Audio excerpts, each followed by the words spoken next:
Hola, buenas tardes. Muchas gracias a todo el público presente, las personas que van pasando, se van quedando. Muy importante para mí llegar aquí otra vez de la mano de Suma, agradecerles principalmente a Suma, al stand, a Cultura de Santiago del Estero, por darme este espacio. Yo tengo 30 años, soy de Santiago, para mí significa mucho volver a estar aquí, es un logro, simplemente el hecho de estar sentado. Habiendo agradecido, sí, le debe llamar la atención porque un santiagueño se pone a escribir fantasía, ¿no? Siendo que tenemos una cultura tan rica desde lo mitológico, desde las leyendas, el hecho de nuestra propia historia. Santiago del Estero es la provincia más antigua de Argentina, es la madre de ciudades. Y uno diría, ¿por qué un santiagueño se pone a escribir fantasía? Y yo creo que es el germen del hecho de vivir en medio de una provincia tan rica en cuanto a lo cultural, en cuanto a lo social. Yo creo que esto es un paso no, que no divide, sino que unifica, que hace ampliar lo que es la literatura santiagueña. Porque yo publico esto no para decir Santiago tiene que escribir esto, no. Yo lo publico para decir Santiago también puede escribir esto, también puede producir una literatura que no tiene tanto que ver con lo autóctono, con lo propio, y no por eso deja de ser santiagueño. Yo creo que es muy importante para mí, para Ivana, para Ana Carol, que está allá en el fondo, que viene después, ella presenta después, el hecho de tener un espacio, de ser reconocidos, de como santiagueños poder tener una producción distinta a lo que se viene produciendo en nuestro Santiago querido, que obviamente nunca va a dejar de tener su espacio, pero es hora también, creo, de que haya un lugar para esta nueva literatura santiagueña, como lo llamo yo, que es importante. Sí, la novela es fantasía oscura, es ficción, no transcurre en este mundo, por suerte, hay muchas cosas, desvaríos. Junto con la novela viene un pequeño mapita, que lo he hecho yo, por favor Santi,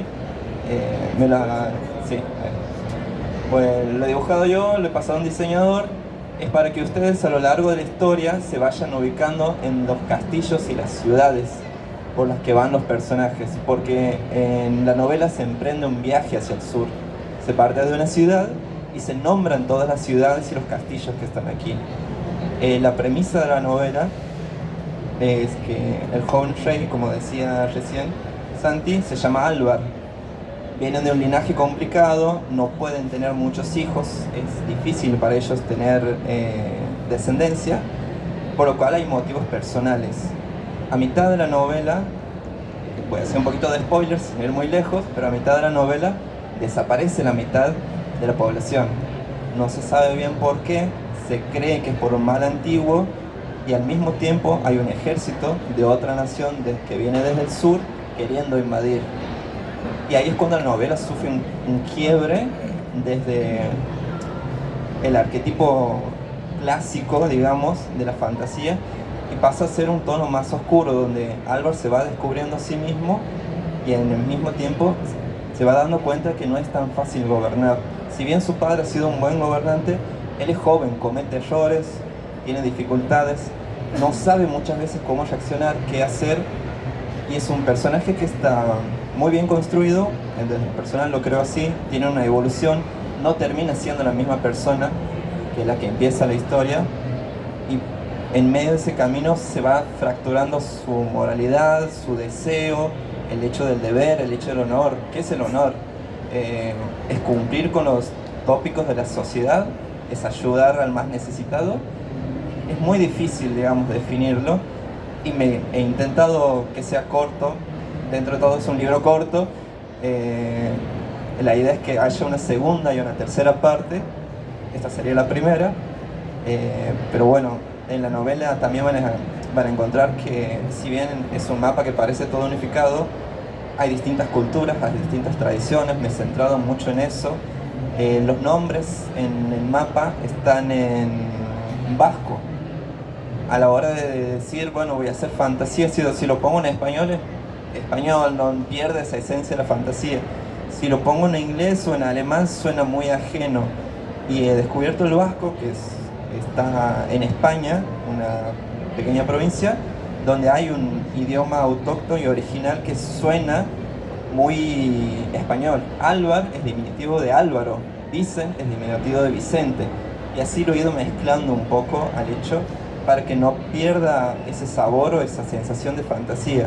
Bueno, hablando de fantasía, cuando uno dice fantasía se imagina El Señor de los Anillos, Game of Thrones, como que razas, dragones. La novela no, la novela es puramente humana, justamente por el hecho de darle un peso a los sacrificios, al drama, de hacerlo más humano, porque al final creo que termina siendo una historia muy humana, y si cuento el final tiro todos los spoilers, así que por el momento no voy a entrar en ese terreno. Está dividido en 9 capítulos, 11, si mal no recuerdo. 10 capítulos. Y el epílogo. Gracias, Santi. 10 capítulos y el epílogo. No se van a arrepentir, desde lo personal creo. Le he empezado a escribir desde la pandemia, desde el 2020. Esto es lo primero que he escrito. Ivana ayer decía que ya he empezado escribiendo un cuento, 5, 10. Me ha pasado lo mismo. Han terminado siendo 200 y pico de páginas a lo largo de la pandemia, que después me he puesto a escribir cuentos, ha habido un interludio, y después he dicho, ¿qué hago? ¿Vuelvo a la novela? ¿La dejo en el olvido? Y me decido por volver a escribirla. Esta creo que es la 4ª edición, ha tenido 4 versiones distintas la novela a lo largo del tiempo. Así que es un trabajo muy pulido, tiene mucho amor, le he puesto mucho de mí. Creo que es algo muy especial el hecho de que se llegue a Buenos Aires. Así que bueno, eso. Va a estar en oferta para los que se queden y les interese. Va a quedar en oferta la novela a 30.000 pesos para el que la quiera comprar. Viene la novela y el mapa, obviamente. Hago un poco de propaganda porque también tenemos que vender nosotros de escritores. Bueno, eso es lo que le puedo decir de mi lado. Un fuerte aplauso para Martín. Ahora vamos a seguir conversando un poquito sobre la novela, porque, bueno, él ha comentado un poco el germen de esta historia, y lo que me interesa por ahí que les cuentes al público es, bueno, en qué te has basado, cuáles son tus lecturas previas o tus autores que te han incentivado o han sido como modelo, como para que vos llegues a este tipo de literatura en primera instancia. ¿Qué nos puedes contar?